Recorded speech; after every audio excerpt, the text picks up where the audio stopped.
Hello everybody. Today's video will be how God saved my life. I believe it happened about 25 years ago. I was drinking very heavy. I was drinking a lot of vodka and then I was smoking a lot of reefer, dope. But anyway, I was drinking very heavy and God saved my life. Okay.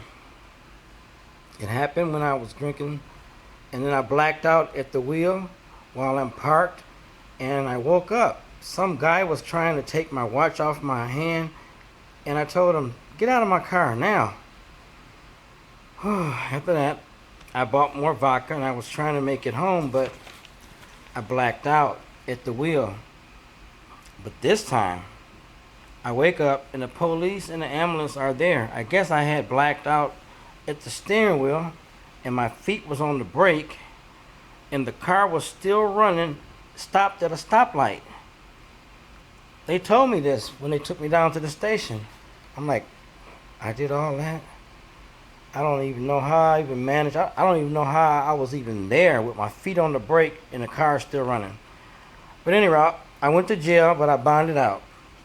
After I got out, I bought more vodka. I bought me a pint and I drank it fast until it was gone. And I said, I need to get back home. I got to get back home. So it started to snow. I was driving out of Rockford near a town called Rockton. It was very, very, very, very slippery. Very, very, very slippery. So what happened after that? The road was turning to the right, but I guess I turned left. The next thing I know, my car jumped high into the air, just like it is in the movies. The car just jumped in the air, and then it just started to flip. I think it must have flipped about 8 or 9 times. 8 or 9 times. After that, I cursed God, and I told him, why you didn't finish the job and kill me? I don't want to live anymore. Next, I felt a big bump on my head. That's all I got. A big bump on my head, and it hurted. It hurted. After that, I realized I should be dead now, but I'm not dead.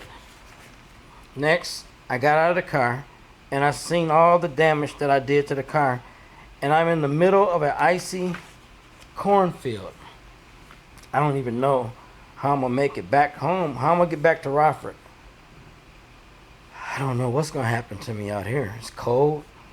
But after about 20 minutes in the cornfield in the car, a kind white man and lady, they came to me.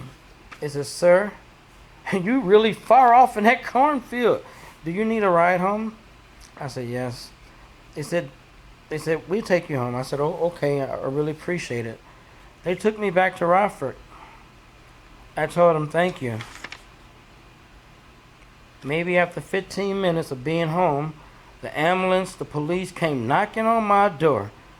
And I let them in. They said, "Sir, are you the one that wrecked the car?" I was still drunk, so because I had more alcohol at home. I finished off another vodka. And I told them, "All of you, get out of my house. I don't need you. I don't need to go to any hospital. And I don't need any of you. I want you out of my house. Just get out of my house." You know what? They left the house. They didn't arrest me. They didn't arrest me because this is what it is. I felt if I would have went with them, I'd be back in jail again.